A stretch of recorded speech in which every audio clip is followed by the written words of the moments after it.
Hi guys, இந்த வீடியோவில் நம்ம பார்க்க போகிறது எங்களுடைய விண்டோஸ் கணினியில் ஒரு பாஸ்வேர்டு போட்டு வச்சுருந்தால் அந்த பாஸ்வேர்டை எப்படி இல்லாமலாக்கி கொள்வது அல்லது இருந்த பாஸ்வேர்டை எப்படி மாற்றி வேறொரு பாஸ்வேர்டை வச்சுக்கொள்றதுன்றது தான் இன்றைக்கி வீடியோவில் பார்க்க போகிறோம்.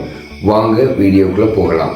முதலாவது நாங்கள் ஸ்டார்ட் பட்டனை கிளிக் பண்ணுறதோட செட்டிங் என்ற ஆப்ஷன் தெரிவு செய்கிறோம்.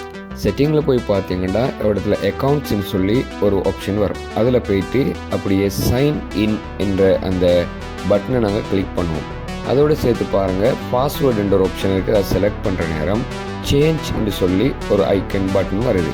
சேஞ்ச் பட்டனை கிளிக் பண்ண நேரம் எங்களோட பழைய பாஸ்வேர்டு ஏற்கனவே கணினிக்கு நாங்கள் வழங்கியிருந்த பாஸ்வேர்டு நான் டைப் பண்ணுறேன். இந்த பாஸ்வேர்டை நான் டைப் பண்ணிவிட்டு நெக்ஸ்ட் இந்த பட்டனை கொடுக்குறோம்.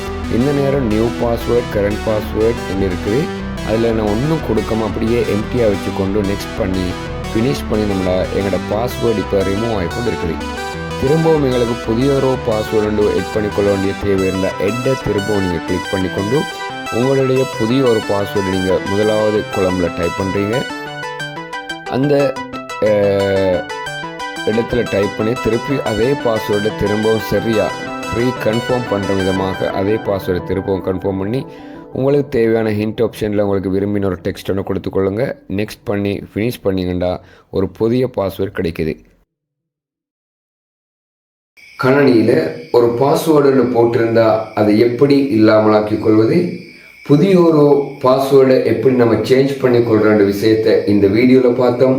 வீடியோ பிடிச்சிருந்தால் சப்ஸ்கிரைப் பண்ணி லைக் பண்ணி உங்களுடைய ஆதரவை எமக்கு தாருங்கள்.